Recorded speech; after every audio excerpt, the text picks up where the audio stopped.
There is a Canadian trucker blockade that's currently happening. It's on, I think, 3 different portions on the northern border of the U.S., or the border between the U.S. and Canada.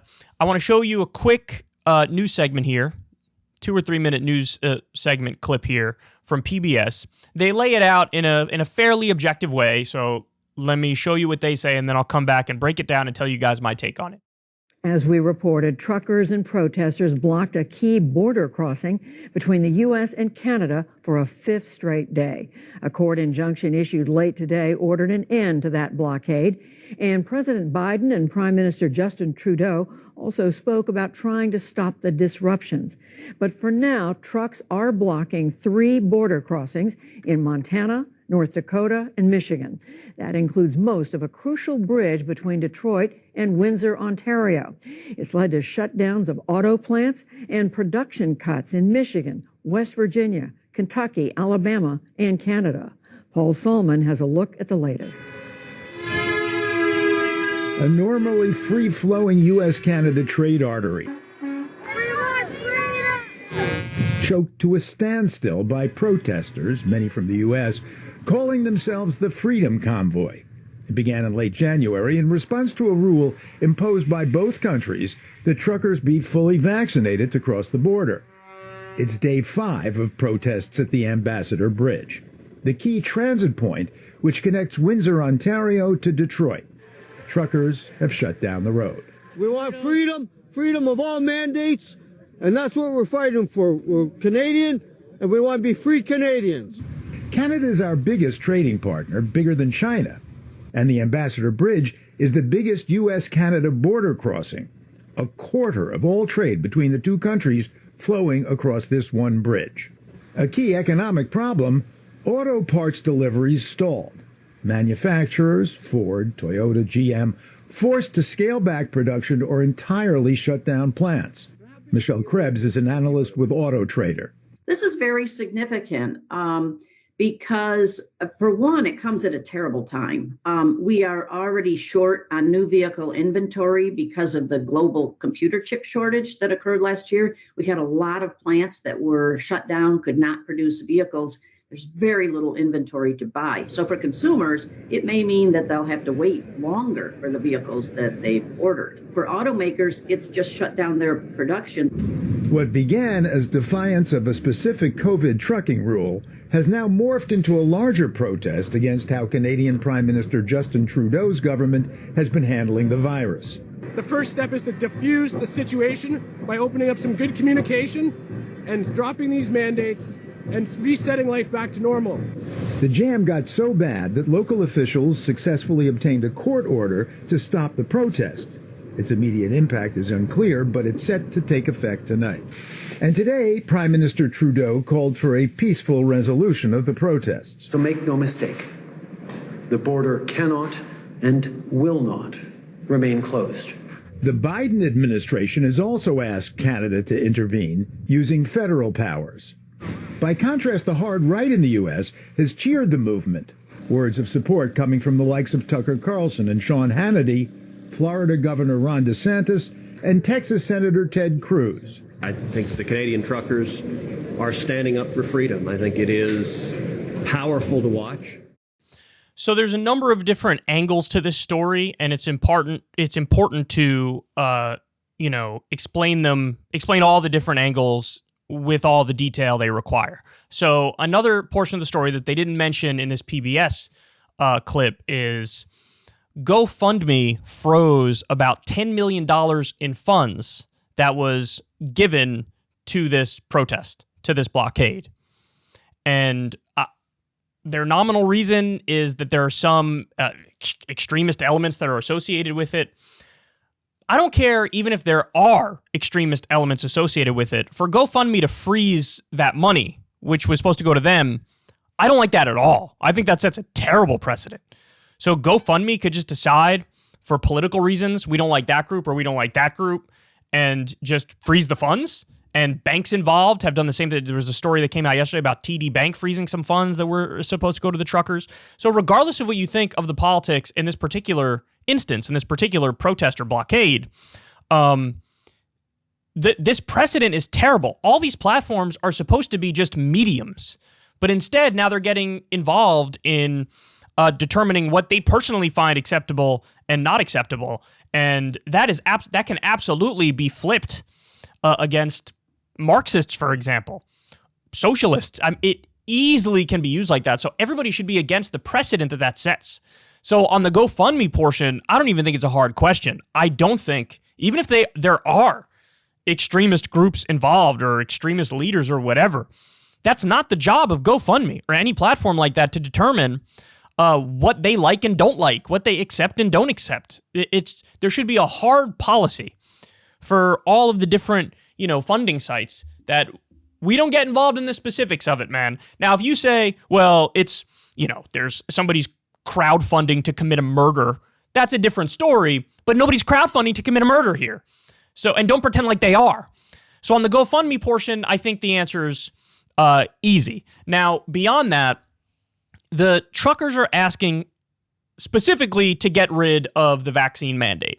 We're going to come back to that point in a second, and I'm going to tell you what my take on that is. But it's also important to bring up, listen, 90% of the truckers, 90% are already vaccinated.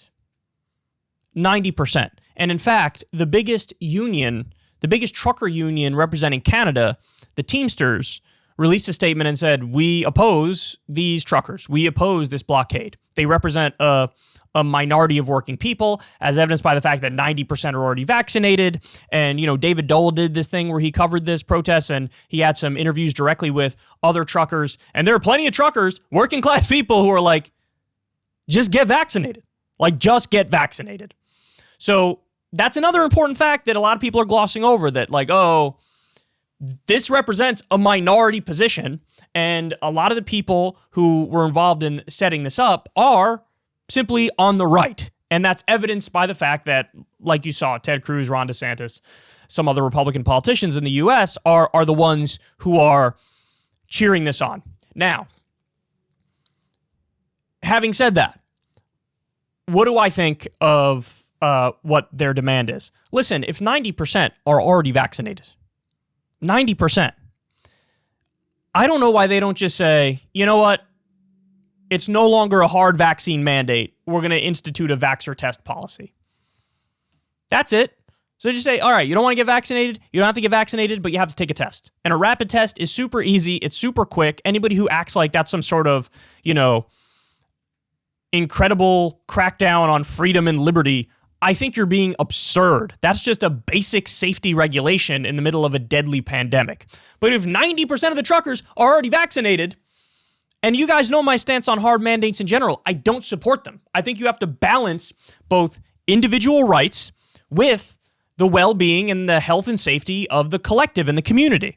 You have to balance those things and if you're on the left, you're supposed to value both of those things tremendously. And thankfully, we have an answer. We have an answer.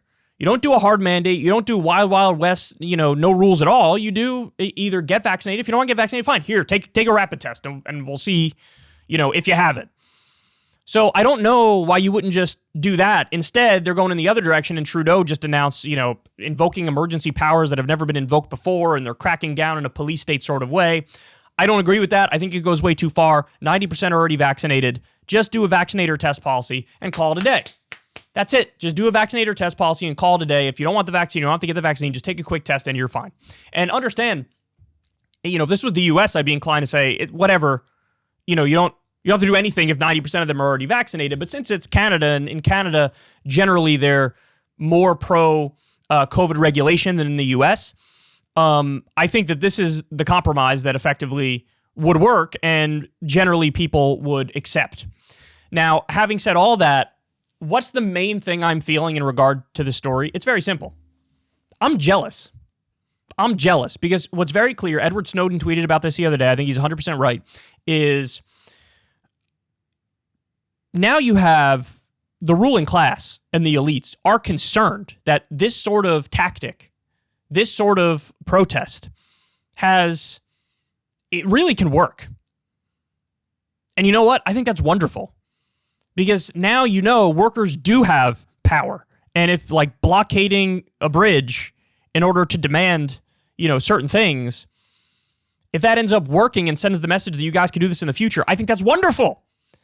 And the reason why I'm jealous is all they're asking for is like an end to the vaccine mandate. Whereas I look at it and I go, it's amazing the left hasn't gotten our shit together enough to do a similar kind of thing and demand in the U.S. universal health care, right to a union, higher wages, paid vacation time. Now, granted, look, it's a Canadian thing, and so they already have universal health care, so they wouldn't protest for universal health care. But as somebody on the left, I'm just genuinely jealous that we didn't think of this tactic first, and we haven't employed this tactic, because this tactic has a very high ceiling. If you could just shut down trade between the two countries by blockading some bridges and making demands, well, that's something I love to see. And I'd love to see U.S. truckers do it, and I'd love to see them do it for universal health care, right to a union, higher wages, paid vacation time. And you could just have a list of demands that all poll overwhelmingly popular that the working class is begging for. And then we do this tactic. And I think the fact of the matter is the reason why I think the right has gotten their shit together more to do something like this, it's very simple. Some of the people involved in organizing it, they're ex-military and ex-police officers. And so keep it real. When you have, ex-military, ex-police officers, they just have more of a belief in order, leadership, discipline, hierarchy. They don't think all hierarchies are inherently evil. So if you believe in order, discipline, leadership, and hierarchy, then when you come up with the plan and you execute the plan, everybody's going to abide by the plan. Everybody's going to follow through with the plan. And this is something, keep it real, that we never see on the left, ever. In fact, the second somebody tried to assert themselves as a leader, the second that they tried to implement some sort of order or discipline or hierarchy, the people at the bottom would look at the people at the top who are setting the rules, and they'd pull up some blog post they made in 1997 and call them a bigot and then fire them from that position. And then there would never be the protest. The protest wouldn't even come to fruition because the left does not engage in these same tactics or believe in these same virtues. But the fact of the matter is, if you ever want to get anything done ever, especially in regards to a protest, you have to believe in some semblance of order and leadership and discipline and hierarchy to meet your goals and get to that desired end result. But since the left believes so much in democracy and so much in egalitarianism, it's like they think all hierarchy is by definition bad and wrong and a problem and evil. And, discipline and leadership is inherently questionable, even if it's good leadership, even if it's towards the right ends and towards the right goal. And so really, the main thing I feel as I watch, these protests unfold is jealousy. Now, there was some misinformation that was spreading. I think it was the Department of Homeland Security that originally put this out. They said, these trucker-style protests are now coming to the U.S. and they're going to happen at the Super Bowl. And that didn't happen. In fact, the entire time, all chatter of that was aspirational. It was not, there were no plans that were in effect that were ready to be unveiled at the Super Bowl. And so, it was misinformation that was out there. A lot of people ran with it thinking it was true. It's not true. Maybe at some point in the future it will come to the U.S., but again, I tend to doubt it just because for the same reason. This is successful and this is orderly because you have ex-police officers and ex-military running it, and they're running a tight ship. In order to ever achieve anything, you have to run a tight ship, and the left does not run a tight ship by any stretch of the imagination. So anyway, that's my breakdown of the story. You got to remember, 90% of the truckers are vaccinated. The majority of the truckers are not with these protests. The Teamsters, the biggest trucker union, opposes this movement. It is true that it's more right-leaning. A lot of the leaders are more right-leaning. Having said all that, I definitely would have frozen the funds. I think that goes way too far and sets a terrible precedent. And since so many of them are vaccinated, I will say at the end of the day, just give them, say, yeah, okay, you can take a test if you want to take a test. That's the end of it. And I think that's fine. I don't think that's unreasonable. In fact, you guys know that's the policy I prefer across the board. I was never in favor of hard mandates. I don't agree with hard mandates. I think that goes too far. And so offer them vaccinate or test to get out of this. But the the bottom line is I like the tactic. I want to see more of the tactic, but I want to see the left use the tactic. And I want to see the left use it for universal health care and right to a union and higher wages and paid vacation time. And as I said, unfortunately, I have doubts as to whether or not the left will ever get their shit together enough to do it. Because usually the left likes to fight itself and implode in on itself and never even reach the point where we have leadership, hierarchy, order, discipline in service of a broader goal. You know, that's why when you look at the civil rights movement, yes, there was bottom-up pressure, and it was organic, and it was egalitarian to a degree, but also there were figureheads and there were leaders, and there was an ethic, there was order, and there was discipline among the people. It takes discipline to say, look, if Bull Connor's dogs are being sicked on you and you're getting hit by a fire hose, don't get violent. Don't get violent. We believe in peace as a matter of principle. We're pacifists. That takes a lot of order and a lot of discipline. That is not something that the left has today. I wish we did. And again, I wish we would copy this tactic because honestly, regardless of what you think of this specific protest, the tactic is brilliant. If you want to see me and Crystal Ball interview legends like Noam Chomsky, Cornel West, and more, subscribe to Crystal, Kyle, and Friends on Substack. $5 a month gets you the video version a day early. Remember, we take 0 ad dollars for this podcast. Or you can sign up on Substack for free and get the audio version a day later. Link in the video description box below.